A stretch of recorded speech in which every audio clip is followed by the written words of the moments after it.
हाँ, तो हम लोग पढ़ रहे हैं अष्टांग हृदय। आज हम लोग पढ़ेंगे अष्टांग हृदय का चैप्टर नंबर 5, द्रव्य द्रव्य विज्ञानीय। इस वाले चैप्टर में अपन क्या जो भी लिक्विड सब्सटेंस अपन आयुर्वेद में यूज़ करते हैं खाने पीने के लिए एक्चुअली, तो उन सब का अपन क्वालिटीज़ उनका यूज़ करना चाहिए नहीं करना चाहिए वो अपन पढ़ेंगे। चैप्टर नंबर अपन ने 5th चैप्टर पे है। अपन लोगों ने जो 4 चैप्टर हैं उनकी वीडियो पहले बना दी है मैंने, जो 1 से लेकर 4 तक के चैप्टर है उनकी, ठीक है। तो आप लोगों को अगर वो पढ़ना हो तो आप लोग प्लेलिस्ट में जाके देख सकते हैं अष्टांग हृदय की, ठीक है। तो आज हम लोग पढ़ेंगे 5th नंबर का चैप्टर है। तो अब हम इस अध्याय में द्रव्य जलीय, और जो द्रव्य होता है ना, द्रव्य का मतलब लिक्विड होता है, और जो द्रव्य होता है जिसमें छोटा बा आता है, इसको अपन औषध या जो खाने पीने की चीज़ें जो आयुर्वेद में ऐसा अपन मेडिसिन यूज़ करते हैं उसको बोलते हैं द्रव्य, ठीक है। इनके बारे में पढ़ना तो इसका विज्ञान ही है, ये सब बताया है, ठीक है। अब अपन आ जाते हैं सबसे पहले इसमें अपने को अष्टांग हृदय पढ़ रहे हैं। तो अष्टांग हृदय ने क्या किया है, जो द्रव्य वर्ग है उनको 5 भाग में विभक्त किया है, और आहार द्रव को 7 भागों में विभक्त किया है। तो टोटल वर्ग कितने हो गए, 12।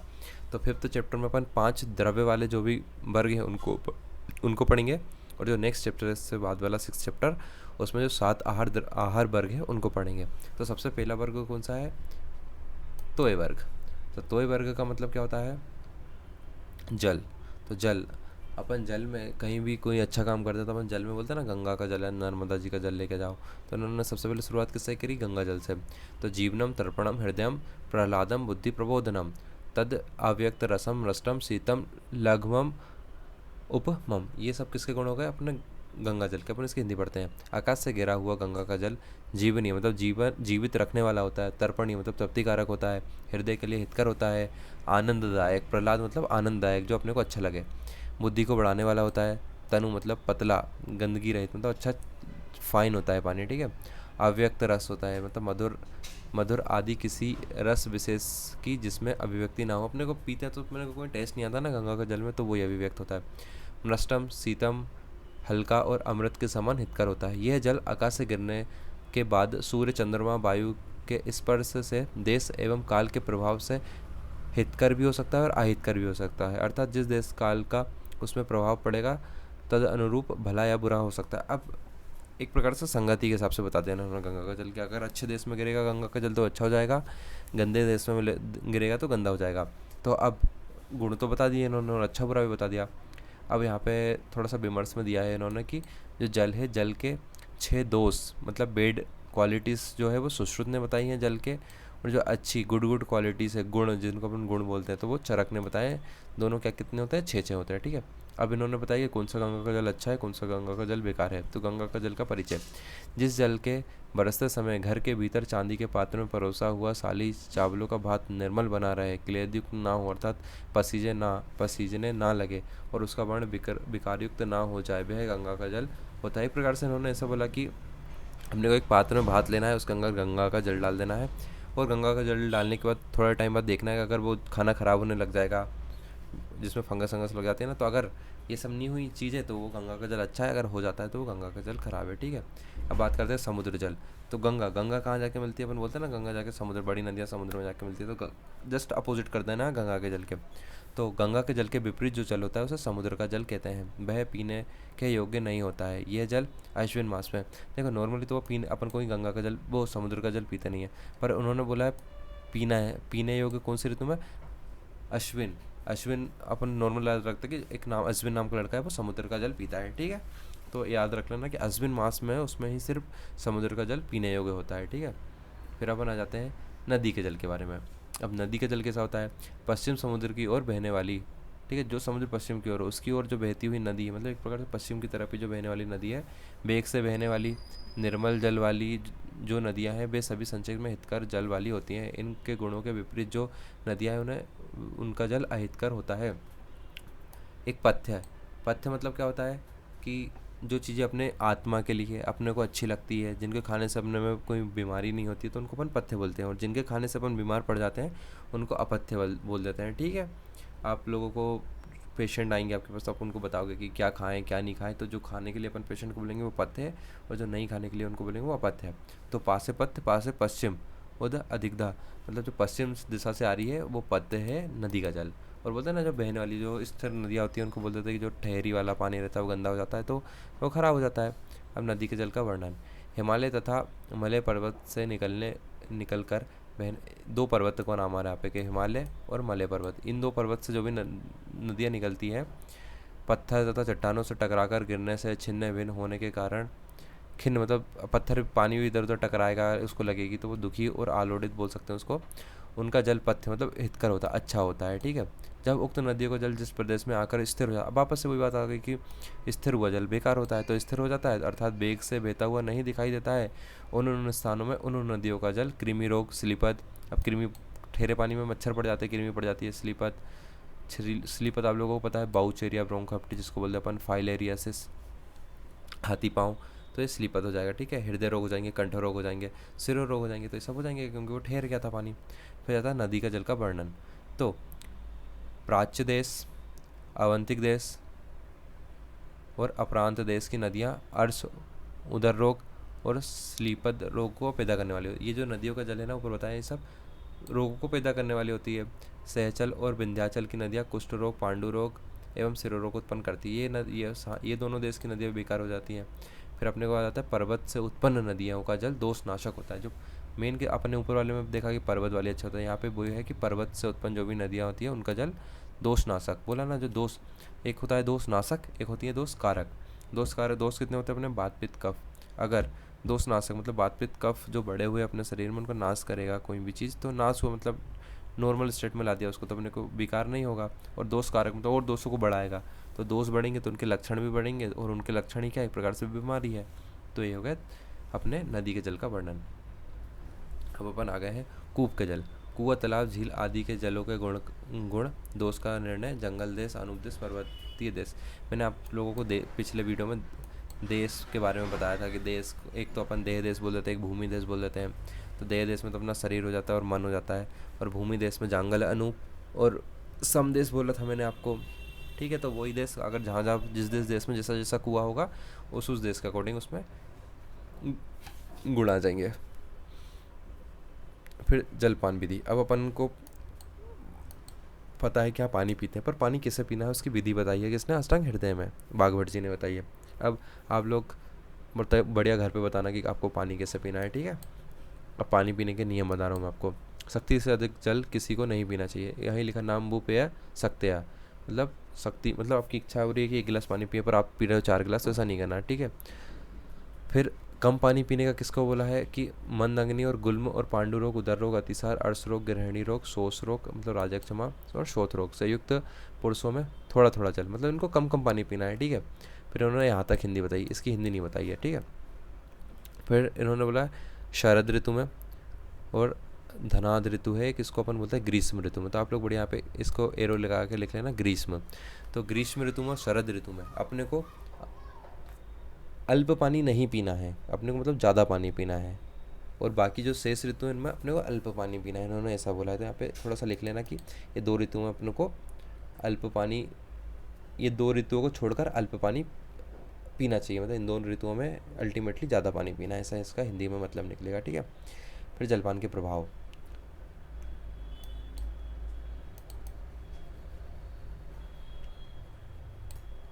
जलपान के क्या, अब पानी पी लिया उसका प्रभाव क्या हो गया। अब ठीक है, आप लोग को पता होगा, कोई पूछता होगा आपके रिश्तेदार वगैरह की खाने के कब पहले पानी पिए हैं या बाद में पानी पिए हैं। बहुत से आजकल पॉडकास्ट में कंट्रोवर्सी वगैरह चलती है, तो आप लोगों को देखो नॉर्मली ये अपने सिद्धांत है, इन पे रिलाई करना है। तो इन्हें बोला है सम, स्थूल, क्रस। सम वाला कब हो गया, मध्य में। स्थूल कब होंगे अपन, अंत में। और क्रस होंगे प्रथम में। तो ये तीनों का क्रम से है, ठीक है। तो अपन जब भी खाना खाते हैं, खाना खाने के पहले अगर पानी पियेंगे तो अपन पतले होंगे, खाना खाने के बीच में पियेंगे तो अपन जिससे हैं वैसे ही बने रहेंगे, और खाना खाने के अंत में पानी पियेंगे तो अपन मोटे हो जाएंगे, ठीक है। तो ये श्लोक याद रखना आप लोग अच्छे से, और इसका कंसेप्ट भी याद रखना।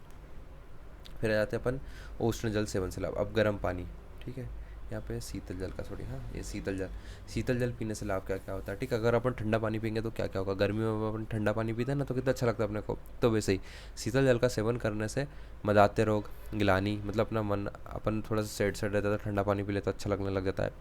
मूर्छा, कोई बेहोश हो जाता है तो उसको ठंडा पानी छिड़कते हैं ना तो मूर्छा छड़ती, किसी को उल्टी आ गई तो बोलते हैं कि लो ठंडा पानी से कुल्ले करके पानी पी लो। शर्म को अपन थक जाते हैं बहुत गर्मी में काम करके तो मटके का ठंडा पानी पी लेते हैं। भ्रम, तृष्णा, उष्ण या ऊष्मा गर्मी या पसीने से अधिकता से दाह कुंज जल गया तो उसको ठंडा पानी दे देते हैं अपन। पित्त विकार में, रक्त विकार में और विष विकार में, इन सभी में अपने को कैसा ठंडा पानी पीना है। अब बात आती है गर्म पानी की, तो गर्म पानी का आपको पीना चाहिए।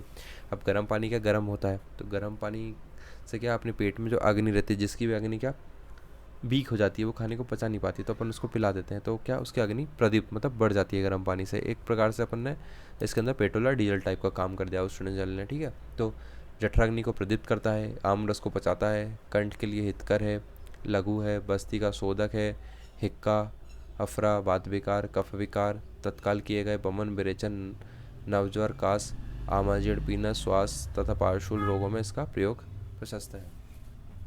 तो ये सब इसके ना यूज़ है गर्म पानी के। तो आप लोग इनको पॉइंट वाइज लिख लेना, एग्जाम में बहुत पूछते हैं। और जो अपन ये द्रव्य वर्ग पढ़ रहे हैं ना, सारे द्रव्य और आहार वर्ग, यही सेम टू सेम आपको चरक में भी मिलेंगे नेक्स्ट ईयर में। तो आप इनको ऐसे पढ़ना कि आपको अगले साल भी काम आ जाए कि हाँ बस थोड़ा थोड़ा सा चेंज आता है, मैक्सिमम चीज़ें सेम होती हैं, ठीक है। तो यह हो गया अपना उष्ण जल के फायदे। अब आता है श्रत शीत एवं बासी जल। श्रत शीत बोले तो गर्म करके जिसको ठंडा कर देते हैं ना अपन, पानी जो जो भी पानी गर्म कर लेते हैं पहले, फिर उसको ठंडा कर लेते हैं, फिर उसको पीते हैं, तो होता है श्रत शीत। और बासी, और वही ठंडा किया पानी बहुत देर तक रखा रहने देते हैं तो वो बासी हो जाता है, ठीक है। उक्त विधियों से पकाकर शीतल किया हुआ जल अभिसंधि नहीं होता है, ठीक है। अगर जिसको पकाकर अपन जल रखते हैं तो वो अभिसंधि मतलब रोक करने वाला नहीं होता है, अपितु वह लघु हो जाता है मतलब हल्का हो जाता है। यह जल वात पित्त, कफ पित्त तथा सन्निपातन में यदि पित्त की अधिकता हो तो हितकर होता है। यह जल जब बासी हो जाता है तो त्रिदोष कारक, मैंने बोला था ना कारक बोले तो रोग, त्रिदोषों को बढ़ाने वाला, बढ़ाएगा तो रोग होंगे। तो अपने को श्रत शीत करके जो पानी है ठंडा गर्म करके ठंडा करके उसको तभी पीना है, ठंडा हो जाए वो, उसको रख के बाद में नहीं पीना है। ये हो गया श्रत शीत जल के लाभ। अब अपन बात करते हैं नारियल। नारियल का पानी पीते हैं आप, कोई भी हॉस्पिटल में एडमिट रहता है आपका रिश्तेदार, तो अपन उसके लिए क्या मोस्ट प्रायोरिटी अपन किसको, नारियल जल को देते हैं, एप्पल को देते हैं। तो नारियल जल को अपन क्यों प्रायोरिटी देते हैं, तो आज उसको आपको पता चलेगा उसके बारे में। तो नारियल के कच्चे फल के भीतर दूध की आकृति का जो पानी होता है वह स्निग्ध स्वादु ब्रश है, मतलब स्निग्ध मतलब चिकना, मतलब अपने एक प्रकार से कफ को बढ़ाएगा शरीर में, क्योंकि जो हॉस्पिटल में व्यक्ति वो बेचारा दुर्बल हो गया है, तो स्निग्धता से क्या उसमें बलाएगा। स्वादु मतलब मधुर, मधुर रस तो अच्छा ही होता है। ब्रश से मतलब वीरवर्धक होता है, शीतल मतलब ठंडा होता है, लघु होगा। या प्यास, पित्त विकार, वात विकार को नष्ट करता है। प्यास को गर्मियों में अपन नारियल का पानी पीते हैं ना, अग्नि को प्रदीप्त करता है तथा बस्ती को शुद्ध करता है। बस्ती शुद्ध, बस्ती यहाँ से अपन ब्लेडर को बोल सकते हैं, ठीक है। और एक और चीज़ बोलते हैं अपन, नारियल की जो कंसंट्रेशन, जो इलेक्ट्रोलाइट और जो भी उसमें रहते हैं ना, वो सब अपने ब्लड की कंसंट्रेशन के हिसाब से रहते हैं। तो जो नारियल का पानी है ना सीधे एब्जॉर्ब होकर अपने ब्लड स्ट्रीम में आता है, तो एक प्रकार से जिसमें अपन बोलते हैं ना हाइपोवोल्यूमिक शॉक, जो एकदम से गिर जाते हैं, तो एक प्रकार से उनमें भी नारियल का पानी अच्छा काम करता है, ठीक है। उत्तम एवं अधजल वर्षा। अब इन्होंने इतना पूरा पढ़ाने के बाद क्या बता दिया है कि जो वर्षा का जल है ना वो अच्छा होता है और नदी का जल होता है वो ख़राब होता है, ठीक है। अब अपन नेक्स्ट वर्ग पे आ गए। मैं ये वर्ग की आपको ट्रिक बताऊंगा लास्ट में, ठीक है। जो जेसी MIT से पढ़ता है, जो जेसी नाम का एक लड़का है जेकोब, वो MIT से पढ़ता है। जे से अपना जल हो गया, अब सी से अपना क्या होगा, क्षीर। दो क्षीर वर्ग आ जाएगा। क्षीर बोले तो लिख लेना यहाँ पे दूध, ठीक है। क्षीर मतलब दूध, सामान्य दूध के। अब दूध एक प्रकार से अपन क्यों पीते हैं, अपन कोई बोलता है ना कि मेरे को दूध अच्छा नहीं लगता, कोई बोलता है मेरे को दूध अच्छा लगता है। आपके घर में कोई बोलता है कि दूध पीना चाहिए, मम्मी बोलती है कि रात को दूध पी के सोना चाहिए, तो क्यों पीना चाहिए, तो अपन उसके गुण के बारे में पढ़ेंगे कि क्यों दूध पीना चाहिए। प्रायः दूध रस एवं पाक में मधुर होता है, स्निग्ध होता है, ओज होता है एवं रस आदि धातुओं को बढ़ाने वाला होता है। जो ओज टर्म है ना, जो ओज को आप लोग समझ सकते हो एक प्रकार से जो अपने अंदर जितनी भी शक्ति है, जो भी बल है, वो सब एक ओज है। जो भी आप काम करने की शक्ति है आपकी, जो आप क्रिकेट खेलते हो बहुत लंबा क्रिकेट खेलते हो, जो भी काम करते हो ऑफिस में, पढ़ाई करते हो बहुत लंबी पढ़ाई करते हो, बहुत अच्छा याद रहता है आपको, तो ये सब बिकॉज ऑफ ओज। तो ओज को बढ़ाएगा दूध, तो इसलिए अपन को पीना चाहिए। रस आदि धातुओं को बढ़ाने वाला, वात पित्त शामक होता है, वीर्यवर्धक होता है, कफकारक होता है, गुरु और शीतल होता है। ये हो गए सामान्य गुण दूध के गुण, तो इनको याद कर लेना अच्छे से आप लोग, ठीक है। फिर आते हैं गाय के। अब गाय हमारी माता है, तो अपन ने गंगा नदी भी अपनी माँ है, तो अपन ने पहले उधर गंगा जी का में अपन ने सॉरी जल में अपन ने गंगा जी का वर्णन कर दिया। अब यहाँ पे अपन गाय का वर्णन करेंगे, गाय के दूध का। तो यह विशेष करके जीवनीय शक्ति को देने वाला तथा रसायन के गुण धर्मों से युक्त होता है। उड़छत एवं क्षय रोगों के लिए हितकर होता है। यह मेधादायक मतलब अपनी मेमोरी, जो भी पढ़ते हैं अपन वो लंबे समय तक याद रहता है। धारण शक्ति, बल कारक होता है, दूध का बढ़ दूध बढ़ दुग्धवर्धक, दूध पीने से दूध बढ़ जाता है। जो भी लैक्टेटिंग मदर्स रहते हैं ना, उनको अपन दूध पिलाते हैं तो वो बेबी के लिए जो लैक्टेशन करते हैं ना, उसमें भी फ़ायदा मिलता है। ये श्रम, भ्रम, मद, अलक्ष्मी, श्वास, कास, प्यास का अधिक लगना, अधिक भूख लगना, जीर्ण, ज्वर, मूत्रक्रच और रक्तपित्त रोग का विनाशक होता है। इतने सारे गाय के दूध के गुण हैं, ठीक है। ये लाइन याद रखना, ठीक है। कव्यम तू जीवनियो रसायनो, जीवन मतलब अपनी को एज देने वाला, और रसायन मतलब जो वीर्यवर्धक जो भी चीज़ें होती हैं उनको अपन रसायन बोल देते हैं। भैंस के दूध के बारे में बात करते हैं। जिनकी जठराग्नि तीक्ष्ण हो गई हो। भैंस भैंस कैसी मोटी मोटी होती है, काली काली होती है, तो भैंस क्या गुरु होती है। तो जो जिनकी अग्नि बहुत ज़्यादा तीक्ष्ण, मतलब वो खाना खा रहे हैं 2 घंटे बाद वापस उनको भूख लग रही है क्योंकि उनकी जठराग्नि बहुत तीक्ष्ण है, तेज है, तो अपन उनको क्या भैंस का दूध पिला देंगे। भैंस का दूध क्या बहुत गुरु होता है, वो टाइम लेता है पचने में, तो जठराग्नि तीक्ष्ण हो गई उनको देते हैं। जिनको नींद नहीं आती है, नींद आने के लिए अपन क्या भारी भारी चीज़ें उसको खिला देंगे, जैसे भैंस का दूध, तो उसको नींद आ जाएगी, उनके लिए हितकर होता है। यह गाय के दूध से अधिक गुरु और शीत होता है। गाय का दूध तो कैसा लघु था, अब भैंस का दूध कैसा है, गुरु। लिख लेना कि भैंस का दूध गुरु होता है। और शीतल, भैंस कैसी बड़ी मोटी मोटी होती है ना, तो गुरु उससे याद हो जाएगा आपको। बकरी के दूध पे आ जाते हैं अपन। बकरी जल थोड़ा पीती है, मतलब बकरी जो रहती है वो कम जल है ना, कम मात्रा में पीती है।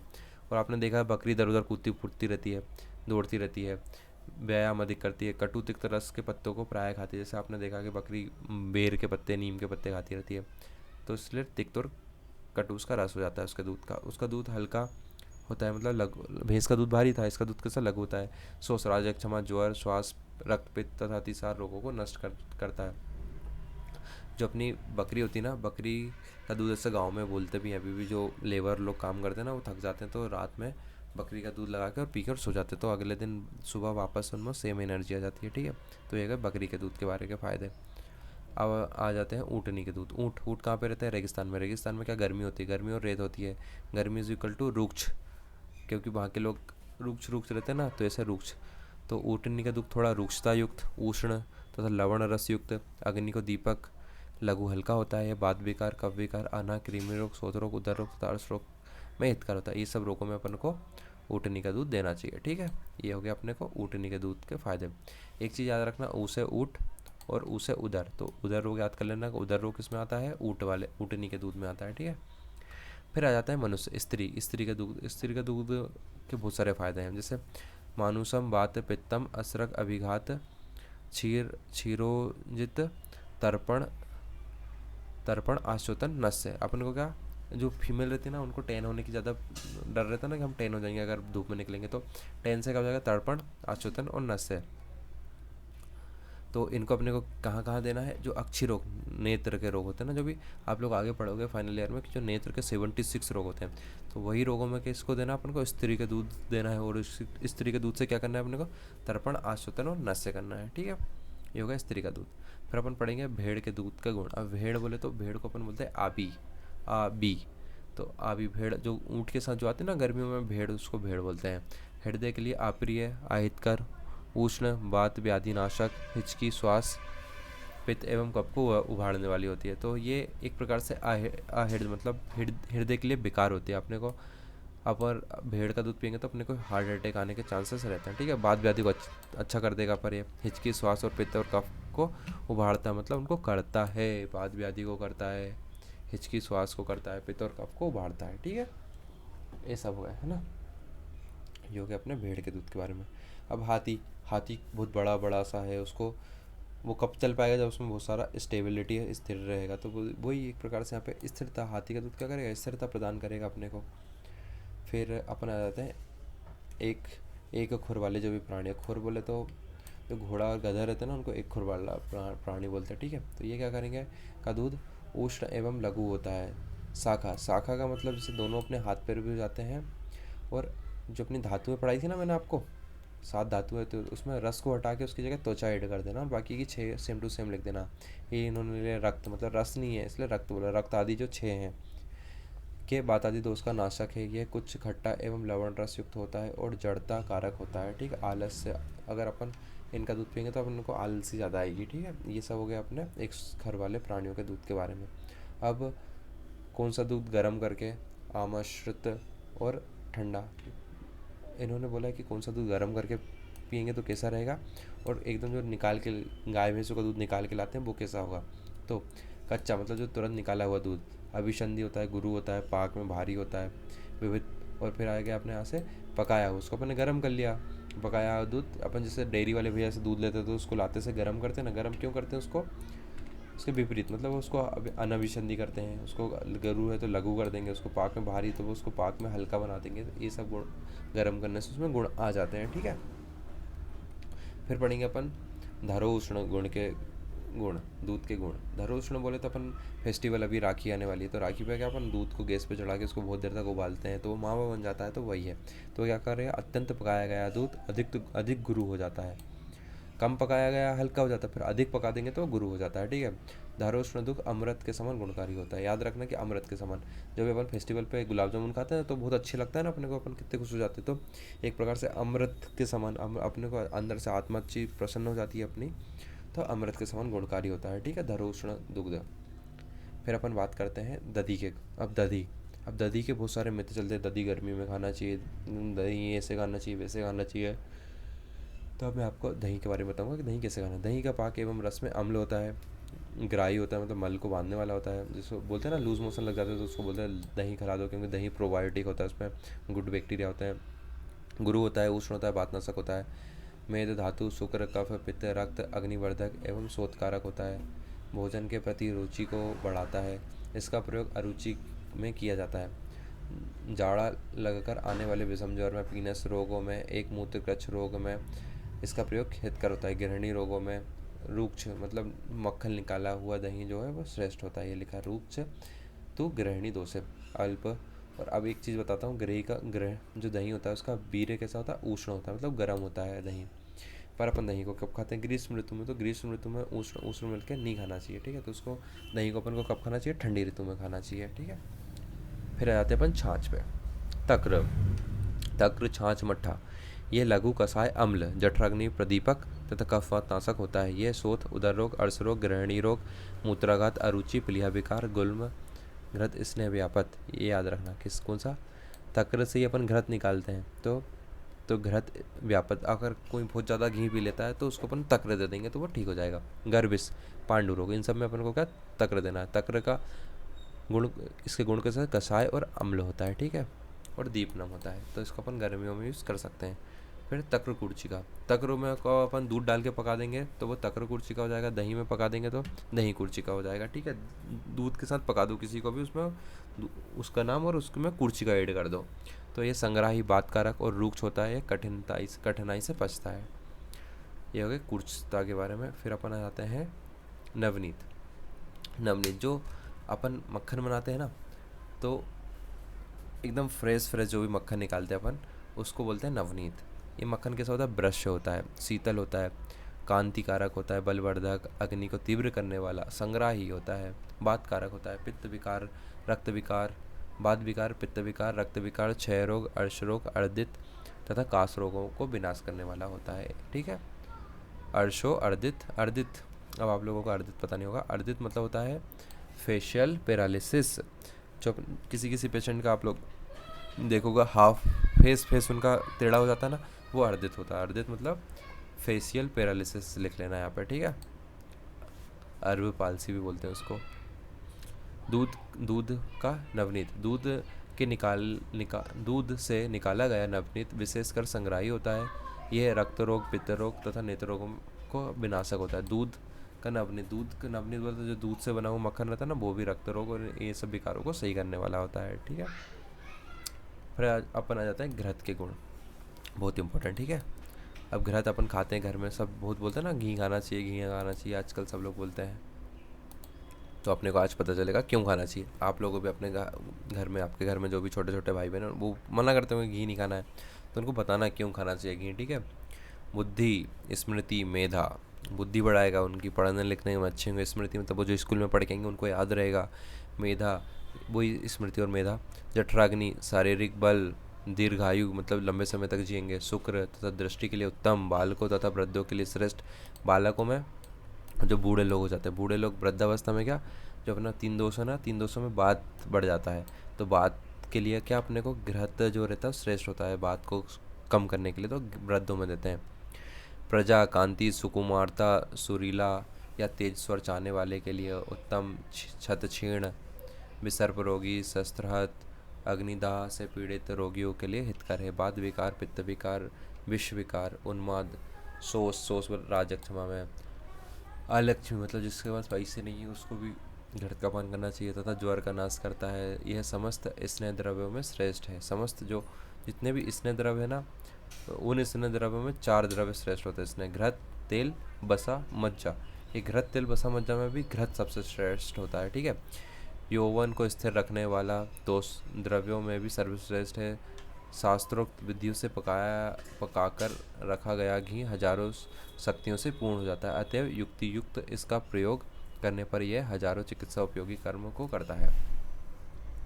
अब पुराने, अब इन्होंने यहाँ पे थोड़ा सा पुराना घृत बोला, उसको बताना पड़ेगा उसके बारे में। तो पुराना घी, अपन ना घी को 10 साल तक रखते हैं। एक घी को डिब्बे में पैक कर दो, फिर पैक करने के बाद वो 1 साल पुराना, 10 साल पुराना, 100 साल पुराना, 1000 साल पुराना, तो ऐसे हर पुराने घृत की क्या क्वालिटीज़ अलग अलग हो जाती है। तो पुराने घृत की अपन क्या बोल रहे हैं लोग, मदपान जनित मदात्य आदि विकारों में अपस्मार, मूर्छा, सिर, कान तथा योनि के रोगों का विनाश करता है। यह व्रण का शोधन और रोपण करता है। तो जो मद मतलब जो बहुत ज़्यादा दारू पीने का पागल हो जाता है ना, वो अपस्मार मतलब एपिलेप्सी, जिसको मिर्गी आती है ना, वो मूर्छा मतलब फेंट होकर जो गिर जाता है ना, उन समय अपने को पुराने घी का प्रयोग करना चाहिए, ठीक है। मद, अपस्मार, मूर्छा, सिरा, कर्ण, अक्षी, योनि जात, कर्ण मतलब ईयर, अक्षी मतलब आँख, सिर मतलब हेड गए। फिर किलाट आदि का वर्णन। दूध से बनाए गए किलाट, पीयूष, कुर्चिका, मोरक या मोरट आदि शब्द से क्षीर शाक एवं तक्र प्रण्याक का ग्रहण किया जाता है। इन्होंने बोले ये सब जो बताया ना ऊपर अपन ने, इन सबको क्षीर शाक या तक्र प्रण्याक से ग्रहण किया जाता है। ये सब बल, शुक्र, निद्रा तथा कफ दोष को बढ़ाते हैं।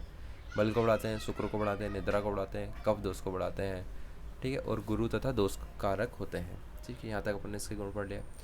अब जिसे अपन ने ऊपर जल वर्ग में पढ़ा था, उन्होंने यहाँ पे भी बता दिया कि ऊपर इतना भसड़ पढ़ लिया अपन ने, भसड़ के बाद पूरा बोल दिया कि गाय का घी और गाय का दूध श्रेष्ठ होता है, सबसे ज़्यादा अच्छा होता है, ठीक है, और भेड़ का दूध और घी सबसे खराब हो जाता है। अब आ जाते हैं अपन जेसी पढ़ लिया था।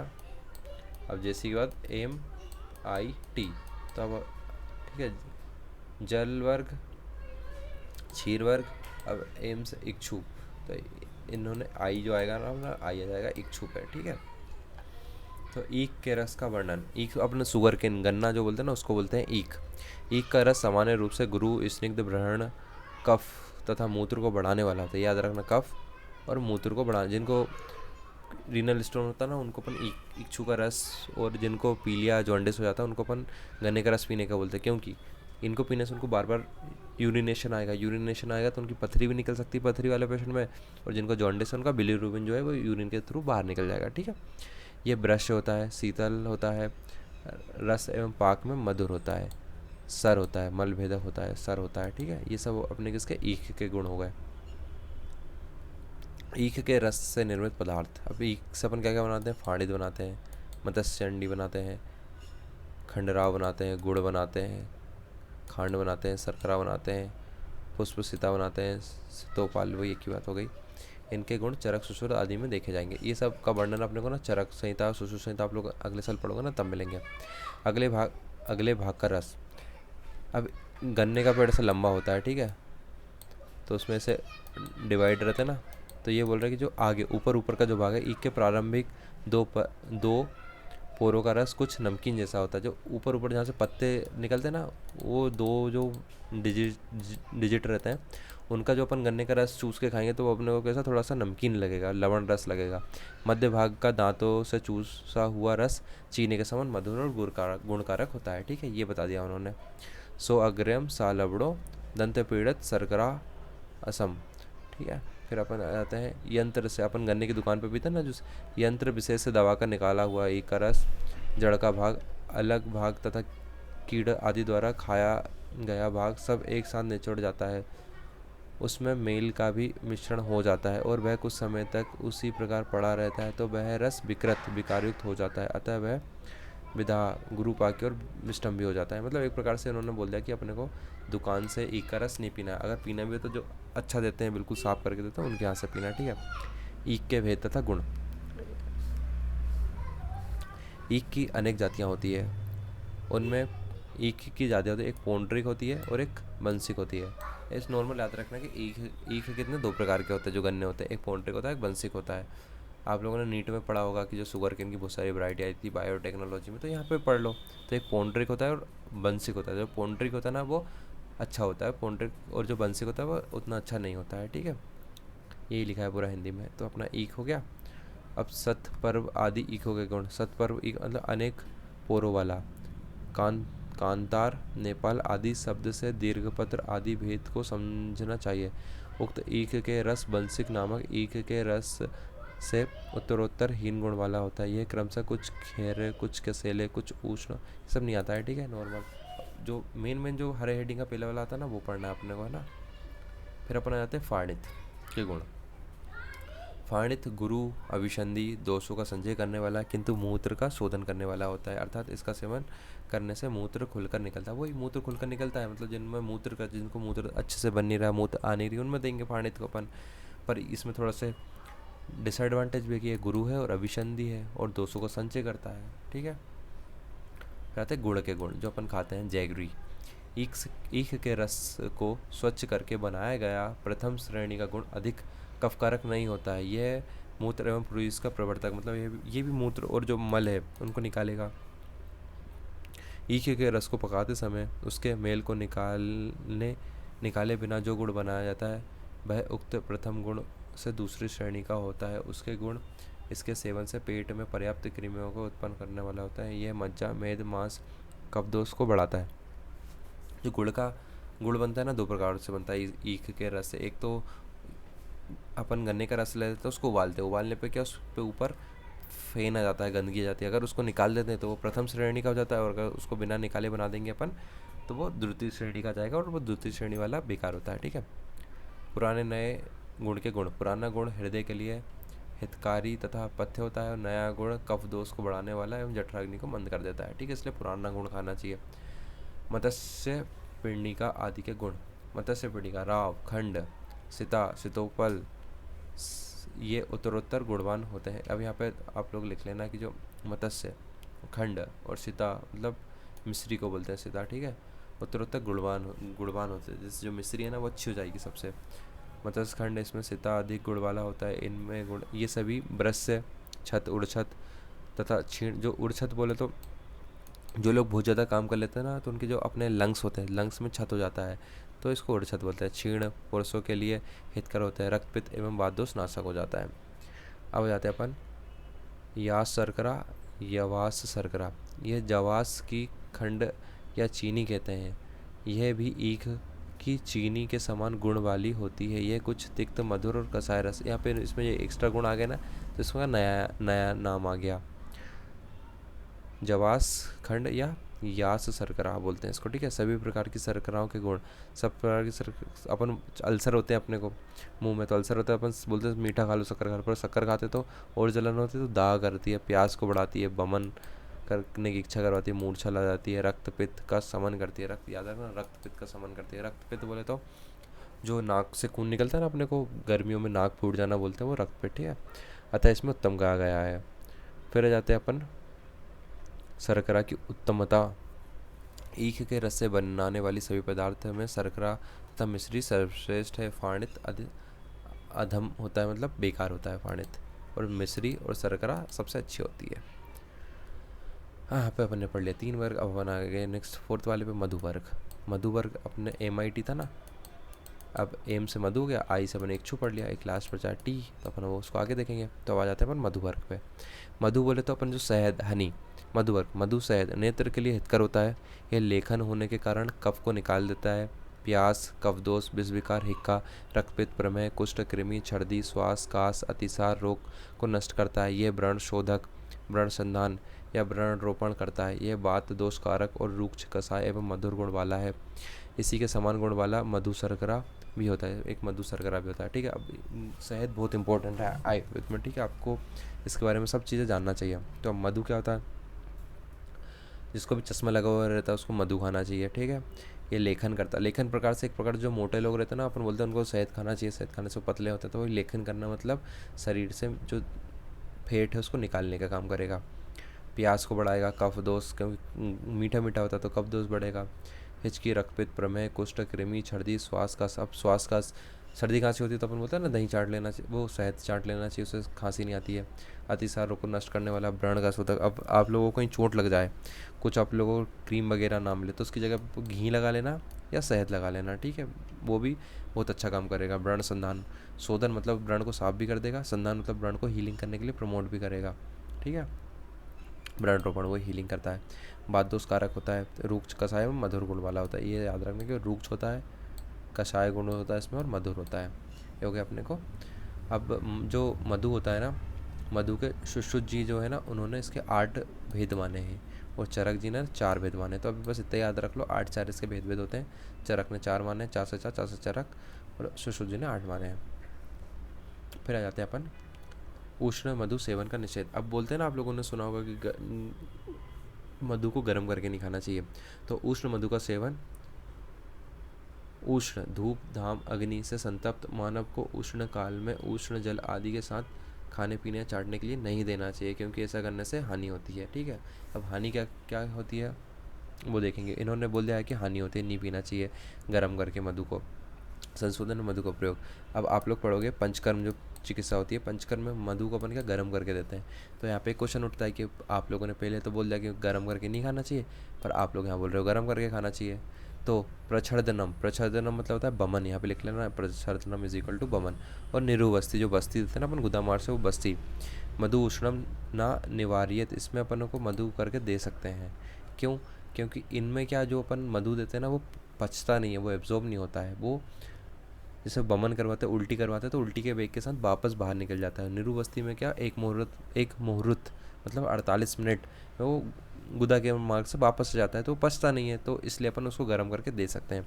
तो बमन के लिए तथा निरुबस्ती में प्रयुक्त उष्ण मधु अथवा द्रव्य पदार्थ के साथ मिला हुआ मधु हानिकारक नहीं होता, क्योंकि बमन निरुबस्ती में प्रयुक्त उष्ण मधु शरीर में बिना पचे ही शीघ्र बाहर लौट आता है। वही मैंने जो आपको बताया, ठीक है। ये होगा इसका एक्सप्लेनेशन। पहले तो बोल दिया गर्म नहीं खाना है, और यहाँ पे एक्सप्लेन कर दिया कि गर्म करके क्यों दे रहे हैं अपन। अब अपना लास्ट वर्ग आया था टी से तेल, JCMIT। सामान्य तेल का वर्णन। सभी तेल अपने अपने उत्पत्ति कार्यों के समान गुण धर्म वाले होते हैं। सब तेलों में तिल का तेल मुख्य, याद रखना तिल तेल, जहाँ पे भी कुछ भी नहीं आया आपको, क्या है, तिल तेल सबसे बेस्ट है ना। तिल तेल मुख्य होता है, क्योंकि तेल शब्द की निष्पत्ति ही तिल शब्द से होती है। यथा अब आप लोगों से एक क्वेश्चन पूछेगा, सबसे प्रधान, अब आपको वाइवा होता है तो पूछ लेंगे कौन सा तेल सबसे प्रधान होता है, तो बोल देंगे आप लोग, बोल दोगे तिल का तेल। फिर आपसे एग्जामिनर जो भी एक्सटर्नल आता है वो क्वेश्चन पूछ लेगा क्यों होता है, तो आप लोगों को ये लाइन फेंक देना उनके मुंह पर सीधे, क्योंकि तेल शब्द की निष्पत्ति ही तिल शब्द से होती है। यथा तेल उद्भव तेलम, तेल उद्भव तेलम। तिल तेल तीक्ष्ण, व्यवायी, त्वक दोषनाशक, नेत्रों के लिए हानिकारक। नेत्र की बस एक डिसएडवांटेज है इसमें, ये नेत्र के लिए हानिकारक होता है। सूक्ष्म तथा उष्ण होता है, यह स्निग्ध होने पर भी कफकारक नहीं होता। एक चीज़ ये इंपॉर्टेंट की है, स्निग्ध है पर कफ को नहीं बढ़ाता है। करस पृष्ठों को पुष्टि करने में समर्थ होता है, अतएव ब्रहणम कार्य भी करता है। अब ये क्या, तिल का तेल क्या करेगा, जो कस दुबला पतला व्यक्ति है ना उसको मोटा कर देगा, और जो मोटा व्यक्ति उसको पतला कर देगा, ठीक है। ये उसका इंपॉर्टेंस आ गया। एक और बहुत सारे पॉइंट आ गए आपको एक्सटर्नल को बोलने के लिए, ठीक है। फिर स्थूल को क्रश कर देता है, पूरी इसको बांध देता है, कृमिनाशक होता है, संस्कार करने से बात आदि दोषों को नष्ट करता है। अब एक चीज़ यहाँ पे याद रखना, आप लोगों को यहाँ पे लिखा है संस्कारात सर्व रोग जित, मतलब संस्कार से सभी जो रोग होते हैं दुनिया में उन सबको जीत लेता है। कौन, तिल का तेल। और घृत के लिए एक सेम लाइन आएगी आप लोगों को आगे, संस्कार अनुवर्तनम, जो घृत होता है वो संस्कार से अनु याद रखना, अनु जो क्या है वो घी पीते हैं। और सर्व लोग अपन तेल, सब लोग क्या तेल से सब्जी बना के खाते हैं ना, घी से कोई नहीं बना के खाता। तो सर्व रोग जितम कौन है, तेल, और अनु क्या है, घृत। ये हो गए तेल के अपने। अब एरंड के तेल के बारे में, लाल एरंड के तेल के बारे में। एरंड के तेल के गुण, यह एरंड के तेल का गुण, यह कुछ तिक्त, कुछ कटु, मधुर रस वाला, विरेचक और पचने में भारी होता है। यह आंड वृद्धि, गुल्म रोग, आंड वृद्धि बोले तो जो हाइड्रोसील हर्निया होते हैं ना उनको, बात रोग, कफ रोग, उदर रोग, विषम ज्वर का विनाश करता है। कमर, गुहे प्रदेश, समस्त कोष्ठ के अवयवों, पीठ की पीड़ा तथा सूजन को जीतता है। तो ये सब अपने क्या एरंड तेल के फायदे हैं। एरंड तेल से याद रखना अपन क्या करवाते हैं, विरेचन करवाते हैं। आप आगे आपको आएगा, जिस किसी को भी मतलब फ्रेश होने में दिक्कत आती है, परेशानी आती है, तो 15-15 दिन के अंतर पे ना रात में खाना खाने के 3 घंटे बाद, जैसे 7-8 बजे खाना खा ले तो 11-12 बजे के समथिंग आधी गिलास दूध में 20 ml एरंड का तेल लेके उसको पी के और सो जाओ बढ़िया। सुबह 2-3 मोशन आएंगे अच्छे, और आपको इतना बढ़िया हल्का लगेगा। तो इससे क्या बीमार होने के चांसेस कम होते हैं, ठीक है, और पेट भी पूरा साफ रहता है। फिर आती है सरसों के तेल के बारे में। सरसों का तेल कटु होता है, उष्ण होता है, तीक्ष्ण होता है। कटु, उष्ण, तीक्ष्ण होता है। यह कफ, शुक्र तथा वात दोष नाशक है, लघु है, पित्त एवं रक्तवर्धक है, कोट, कुष्ठ रोग, अर्श रोग और व्रण तथा कृमियों को नष्ट करने वाला होता है। ये सब किसकी क्वालिटी होगी, सरसों के तेल की। कटु, उष्ण, तीक्ष्ण होता है, कफ और शुक्र को कम करता है। तो एक प्रकार से सरसों का तेल खाने का क्या, ठंडी वाली शीत ऋतु जो होती है ना, उस पर सरसों का तेल खाना चाहिए। और ऐसे रेगुलर तो अपने को तिल का तेल प्रयोग करना चाहिए। सबसे बेकार कौन सा होता है, सोयाबीन का ऑयल होता है, ठीक है। फिर आ जाते हैं अपन अर्थात मध्य वर्ग। अब आ जाते हैं अपन, एक मध्य वर्ग आ गया।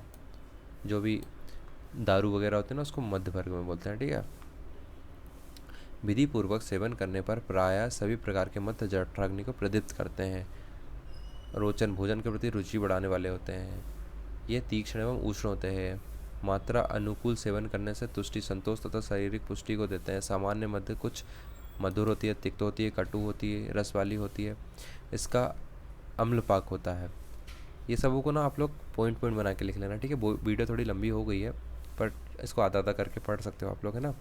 जिन्हें निद्रा ना आती हो और जो अति निद्रा से पीड़ित हो, उनके लिए हितकर होती है। यह पित्त तथा रक्त को दूषित कर देती है, क्रस और पुष्ट करता है, स्थूल को क्रस करता है। देखो, क्रस को पुष्ट मतलब जो कमजोर है उसको पुष्ट मतलब बलवान बनाएगा, जो मोटा है उसको क्रस करेगा। रुक्ष तथा सूक्ष्म है, स्रोतसों को शुद्ध करता है। स्रोतस बोले तो जो अपने शरीर में छोटे छोटे चैनल होते हैं ना न्यूट्रिशन के लिए, उनको वो लोग क्या, जो सारे छिद्र हैं वो कभी कभी क्या, जो अधिक कफ कारण और बीमार होते हैं अपन लोग, तो वो क्या बंद हो जाते हैं। तो उन सभी को खोलने का कौन मध्य करता है। बात दोष एवं कफ दोष को दूर करता है। विधि विपरीत सेवन किया गया मध्य विष के समान हानिकारक हो। अगर ये सब विधियों से आपने नहीं पिया तो विष के समान हानिकारक हो जाता है, ठीक है। ये हो गए मध्य के गुण। फिर एक सीधु, मध्य जैसे कुछ सीधु भी होता है, ठीक है। यह बात पित्त कारक होता है, मतलब बात को और पित्त को बढ़ाने वाला होता है। स्नेह के कारण उत्पन्न हुए विकारों तथा कफ विकारों को नष्ट करने वाला होता है। व्रणशोथ, मेदो रोग में जो मोटा स्थूल व्यक्ति में सीधु देते तो पतले हो जाएंगे। व्रणशोथ में उधर व्रणशोथ बोलते हैं कहीं पे अपने को घाव बन गया, उसके कारण आसपास जो इन्फ्लामेशन हो जाती है ना, उसको व्रणशोथ बोलते हैं। उदर विकार, पेट में जो भी दर्द होता है। अर्श रोग, पाइल्स में को नष्ट करता है। 2 प्रकार का होता है सीधों में। शीतरस की तुलना पक्वरस से बनाया हुआ सीधु। एक होता है शीतरस और एक पक्वरस। तो पक्वरस से बनाया हुआ सीधु गुणों में उत्तम होता है। पके रस वाला सीधु होता है ना, वो उत्तम माना गया है, ठीक है। यहाँ पे होगा अपन ने सीधु के बारे में बात कर ली। गुड़ आदि सुक्त। अब एक गुड़ से अपन जो मदिरा, जो भी दारू शराब वगैरह बनती है उसके बारे में बात करेंगे। तो गुड़ का सुक्त, ईख का सुक्त, मध्य निर्माण विधि में बनाया गया सुक्त और तथा मुनक्का से बनाया गया सुक्त उत्तरोत्तर गुणों में हल्का होता है, ठीक है। तो जो गुड़ वाला जो रहता है वो ये हल्का का क्रम लिखा, ठीक है। तो गुड़ वाला सबसे भारी होता है, फिर गुड़ के बाद ईख आएगा, ईख के बाद अपना आएगा मुनक्का वाला आएगा। तो मुनक्का वाला क्या सबसे हल्का होता है, ठीक है। फिर अपन आ जाते हैं नीचे मूत्र वर्ग पे, ठीक है। मूत्र के बारे में पढ़ेंगे। अब जैसे अपन ने दूध पढ़े थे ना सारे जानवरों के, उसी प्रकार अपन मूत्र भी पढ़ेंगे। पर मूत्र में याद रखना यहाँ पे 8 प्रकार के मूत्र होता है, ठीक है। 8 प्रकार के मूत्र में याद रखना कि जो अपन ने ऊपर दुग्ध वर्ग में स्त्री का दूध लिया था, पर स्त्री का मूत्र नहीं लेते हैं, ठीक है। बहुत कॉमन क्वेश्चन है ये प्रोप में आने के लिए। तो किसका मूत्र नहीं लेते हैं, स्त्री का नहीं लेते हैं। तो गाय का, बकरी का दूध भी लिया था, इसका भी दूध लिया था, भेड़ का दूध भी लिया था, यहाँ पे मूत्र भी ले लिया। महीस का, हाथी का, घोड़े का, ऊँट का, एक गधे का अपन ने यहाँ पे ऐड कर लिया, ठीक है। गधे का मूत्र, गधे का दूध ऐड नहीं था, गधे की जगह पे किसको ले लिया अपन ने, स्त्री। तो थोड़ा सा आपको याद करने में थोड़ा सा फनी हो जाएगा। स्त्री को किससे रिप्लेस किया, गधे से, ठीक है। सामान्य दृष्टि से सभी मूत्र पित्तकारक, रूक्ष, तीक्ष्ण, उष्ण, लवण रसयुक्त, तथा कटु रस युक्त होते हैं। आप याद रखना मूत्र के गुण कैसे होते हैं, रुक्ष होता है, तीक्ष्ण होता है, उष्ण होता है, लवण रस युक्त होता है, कटु रस युक्त होता है। ठीक है, ये कृमि, शोथ, उदर रोग, अना, सूल, पांडु रोग, कफ विकार। अना एक प्रकार से जैसे पेट में जो गैस बन जाती है ना, वो ऊपर जाती है ना, वो नीचे जाती है तो पेट में भारी भारी लगता है ना, उसको अना बोलते हैं। कफ विकार, बात विकार, गुल्म, गुल्म जो पेट में वायु जैसा भरा हुआ प्रतीत होता है अपने को, गोला जैसा। अरुचि मतलब भूख नहीं लगना। अरुचि से अपन भोजन में रुचि होती है और एक अरुचि होती है। अरुचि मतलब कुछ भी काम करने की इच्छा नहीं होना, और भोजन में रुचि मतलब खाना खाने की इच्छा नहीं होना। ठीक है, विष विकार, सर्वविष के समान इसमें लक्षण मिलेंगे। श्वेत्र, जो जिसको सफ़ेद दाग बिटीले को बोलते हैं ना, उसको श्वेत्र बोलते हैं। ठीक है, कुष्ठ तथा अर्श बवासीर रोग को शीघ्र शांत कर देता है। बहुत इंपॉर्टेंट है मूत्र के गुण। ठीक है, तो ये सब याद कर लेना आप लोग कि उदर रोग अना में, गुल्म में, अरुचि में, श्वेत्र में, बवासीर में। ठीक है, आप लोग चरक पढ़ोगे ना अगले साल तो सबके अलग अलग लक्षण है। हर एक एनिमल का जो मूत्र है ना कुछ काम आएगा। ठीक है, हर के गुण होते हैं अलग अलग। तो ये सब अपन ने पढ़ लिया इनके। अब यहाँ पे इन्होंने लास्ट में बोल दिया कि अपन ने क्या क्या पढ़ा। तो जल, क्षीर, इक्षु, तेल, मध जैसी MIT अध्याय में क्रम से वर्णन कर दिया गया है। आई होप सब लोगों को अच्छे से समझ आया हुआ होगा। Thank you so much for the watching video. And अगर वीडियो अच्छी लगी हो आप लोगों को तो लाइक शेयर एंड सब्सक्राइब जरूर करना। जय धन्वंतरी भगवान की जय।